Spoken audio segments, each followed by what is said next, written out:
Hello everyone. तो आज के इस वीडियो में मैं आप लोगों के लिए लेकर आया हूं क्लास 10th वालों के लिए हिंदी का मॉडल पेपर। ठीक है, ये 2022 का है। उत्तर प्रदेश राज्य के द्वारा जारी जो मॉडल पेपर है उसे मैं आप लोगों को इस वीडियो में प्रोवाइड कराऊंगा।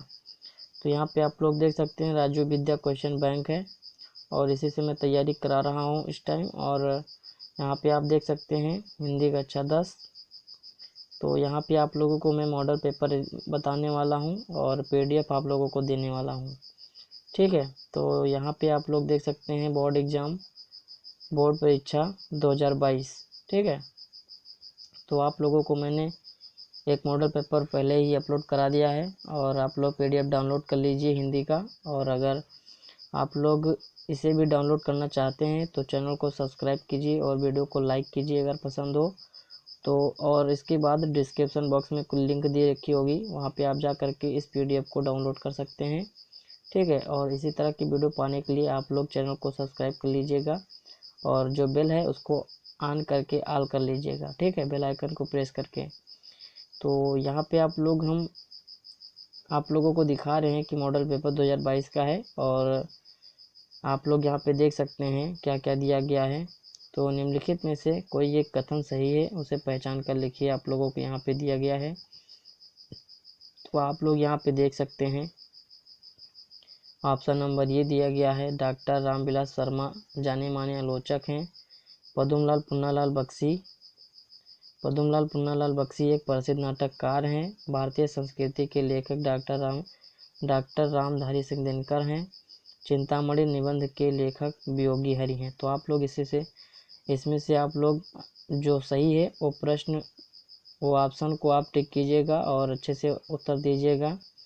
आप लोग इसे प्रैक्टिस करते रहिए, ये मॉडल पेपर है। ठीक है, और ये कृति यहाँ पे पूछी गई है, ये कृति को आपको लिखना है और इसके लेखक का नाम लिखना है।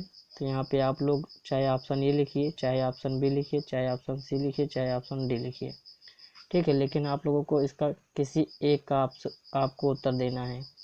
इसके बाद हम अगले प्रश्न पे ध्यान देते हैं। तो यहाँ पे गा दिया गया है, जंजीर और दीवारें किस विधा पर आधारित रचना है। तो ये आप लोग देख सकते हैं, यहाँ पे 4 ऑप्शन दिया गया है, आप लोगों को जो राइट लगे उसे लिखना है और ये 1 नंबर का प्रश्न है। ठीक है, और यहाँ पे जो अगला क्वेश्चन हमारा कह रहा है कंकाल किस विधा की रचना है, और ये भी 1 नंबर का प्रश्न है। और इसके बाद है क्या भूलूं क्या याद करूं, ये विधा भी रचना है। आप लोग इसे भी देख लीजिए, 4 ऑप्शन दिया गया है, इसमें से जो राइट है उसे आप लोग को लिखना है। ठीक है, इसके बाद जो हमारा अगला प्रश्न होगा ये है प्रयोगवादी काव्य की 2 विशेषताओं का उल्लेख कीजिए, ये 2 नंबर का है। और रीतकाल की 2 प्रमुख प्रवृत्तियों को लिखिए, ये भी 2 नंबर का है। छायावाद के किसी एक कवि का नामोल्लेखन कीजिए, एक कवि का नाम लिखना है। ठीक है, और ये 1 नंबर का प्रश्न है, आप लोग देख सकते हैं यहाँ पे।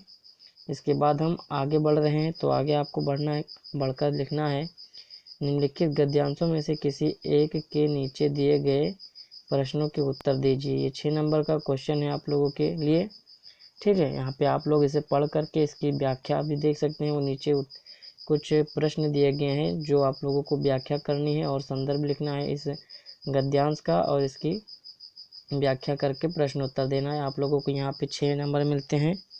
ठीक है, तो इसके बाद हम आगे बढ़ रहे हैं। यहाँ पे आप देख सकते हैं, यहाँ पे आप लोगों को दिख रहा होगा, यहाँ पे कुछ पद्यांश दिए गए हैं, मतलब गद्यांश, ये खा में दिया गया है, इसका भी आप लोग उत्तर दीजिएगा। और ठीक है, ये भी आप लोगों के लिए 6 नंबर का प्रश्न है। इसके बाद हम चौथा क्वेश्चन हम देख लेते हैं। तो चौथा क्वेश्चन में दिया गया है काव्य सौंदर्य, जैसे आप लोगों को यहाँ पे भी 6 नंबर का मिलता है। आप यहाँ पे देख सकते हैं किसी एक पद को संदर्भ प्रसंग काव्य सौंदर्य लिखना है। ठीक है, संदर्भ और काव्य सौंदर्य लिखना है, आप चाहे का कीजिए चाहे कहा कीजिए। ठीक है, इसके बाद जो हमारा 5वां प्रश्न है, तो 5वें प्रश्न में हम लोग बात करते हैं कि निम्नलिखित लेखों में से किसी एक लेखक का जीवन परिचय दीजिए और उनकी एक रचना लिखिए। ये आप लोगों के लिए 3 नंबर का प्रश्न है।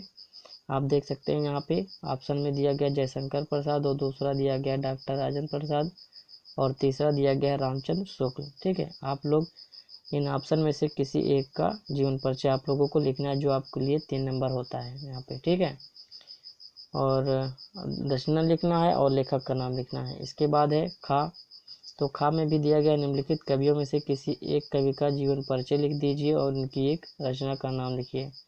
ये भी आप लोगों के लिए 3 नंबर का प्रश्न है। ठीक है, ऑप्शन में दिया गया तुलसीदास, श्याम नारायण पांडे और माखनलाल चतुर्वेदी। तो आप लोग यहाँ पे संस्कृत खंड आपको शुरू होता है, आप लोग इसे व्याख्या करनी है, मतलब अनुवाद करना है संस्कृत में। आप लोगों के लिए 4 नंबर का प्रश्न आता है। इसके बाद हम आगे बढ़ रहे हैं, तो यहाँ पे आप देख सकते हैं प्रश्नों के उत्तर आप लोगों को भी देना है। तो यहाँ पे कुछ पद दिए गए हैं, सर्वे भवन्तु सुखिनः, सर्वे सन्तु निरामया, सर्वे भद्राणि पश्यन्तु मा कश्चित् दुर्भाग् भवेत्। तो यहाँ पे आप लोगों को ये पद दिया गया है, आप लोगों को इसका अनुवाद करना है। ठीक है, हिंदी में। इसके बाद जो अगला प्रश्न है, अपनी पाठ्य पुस्तक से कंठस्थ कोई श्लोक लिखे जो इस प्रश्न पत्र में ना आया हो। ठीक है, यहाँ पे दिया गया है प्रश्न पत्र में जो प्रश्न ना आया हो श्लोक उसे लिखना है। ये भी आप लोगों के लिए 2 नंबर का प्रश्न है। इसके बाद है निम्नलिखित प्रश्नों में किन्हीं 2 प्रश्नों के उत्तर संस्कृत में दीजिए।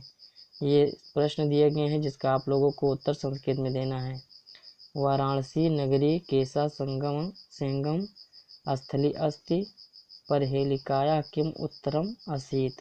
ठीक है, ये सब प्रश्न को आपका उत्तर देना है। इसके बाद है अगला प्रश्न, हास्य रस तथा करुण रस की परिभाषा उदाहरण सहित दीजिए। ये भी 2 नंबर का प्रश्न है। और रोला अथवा सोरठा की परिभाषा उदाहरण सहित दीजिए। ये भी आप लोगों के लिए जितने भी ये हैं 3, और ये सब 2-2 नंबर के प्रश्न हैं। इसके बाद आप लोगों के सामने आता है निम्नलिखित उपसर्गों में से किन्हीं 3 के मेल से एक शब्द लिखिए। एक शब्द लिखना है, किन्हीं 3, ठीक है, 3 अक्षरों के लिखना है, 3 अक्षरों का एक शब्द। ठीक है, इसके बाद खा है, तो खा में दिया गया निम्नलिखित में से किसी 2 प्रत्ययों का प्रयोग करके एक शब्द बनाइए। ये भी 2 नंबर का प्रश्न है। इसके बाद है 2 समास विग्रह करना है और समास का नाम लिखना है। इसके बाद आप लोगों को निम्नलिखित में से किसी 2 प्रत्ययों का तत्सम रूप लिखना है। ये भी 2 नंबर का है। निम्नलिखित में से किसी 2 शब्दों के पर्यायवाची लिखना है। ये भी 2 नंबर का है। और संधि भी लिखना है, तो ये 2 ही लिखना है, तो ये भी 2 नंबर का प्रश्न है। आप लोगों को ये पढ़कर अपने उत्तर, मतलब आप लोगों को प्रैक्टिस करनी है। और यहाँ पे आप देख सकते हैं एक हमारा निबंध आता है लिखने को, जो 6 नंबर का प्रश्न होता है। ठीक है, यहाँ पे आप लोगों को दिख नहीं रहा होगा, लेकिन 6 नंबर का प्रश्न आता है आप लोगों की परीक्षा में। ठीक है, तो आप लोग यहाँ पे यातायात की समस्याएं एवं उनका निराकरण लिख सकते हैं, या फिर सारे जहाँ से अच्छा हिंदुस्तान हमारा, इस पर निबंध लिख सकते हैं। और राष्ट्रीय एकता का महत्व, बाढ़ का विनाशकारी दृश्य, और पर्यावरण प्रदूषण समस्या एवं रोकथाम, आप लोग किसी एक पर निबंध लिख सकते हैं। ठीक है, जो 6 नंबर का प्रश्न होता है। इसके बाद हमारा जो लास्ट क्वेश्चन रहेगा, ये रहेगा अपने पठित खंड काव्य के आधार पर निम्नलिखित में से किसी एक प्रश्न का उत्तर दीजिए। ठीक है, यहाँ पे जितने भी प्रश्न दिए हैं इनमें से किसी एक का उत्तर देना है आप लोगों को। ठीक है, यहाँ पे दिया गया है का, खा, गा, घा, ऐसा आप देख सकते हैं, तो इन लोगों का आप लोगों का उत्तर देना है। ठीक है, तो मैं आप लोगों से एक रिक्वेस्ट करना चाहता हूँ कि अभी तक जो चैनल को सब्सक्राइब ना किए हों, वीडियो देखते हैं, और इस वीडियो को देखने के लिए थैंक्स फॉर वॉचिंग। और जो अभी तक चैनल को सब्सक्राइब ना किए हों, चैनल को सब्सक्राइब कीजिएगा, और वीडियो अगर पसंद आती है तो वीडियो को लाइक कर दीजिएगा। इसके बाद है जो इसके PDF है, आप लोगों को इसका PDF डिस्क्रिप्शन बॉक्स में मिल जाएगा, वहाँ से आप जा कर के डाउनलोड कर सकते हैं। ठीक है, अगर डिस्क्रिप्शन आप लोगों को नहीं पता है तो मेरे वीडियो के नीचे, थोड़ा सा नीचे आप क्लिक कीजिए, वहाँ पे आप लोगों को मेरा जहाँ पे टाइटल लिखा है वहाँ पे आप क्लिक कीजिए, खुल जाएगा डिस्क्रिप्शन बॉक्स, वहाँ से आप जा कर के PDF डाउनलोड कर सकते हैं। तो मिलते हैं नेक्स्ट वीडियो के साथ, तब तक जय हिंद, जय Bharat, take care, bye bye.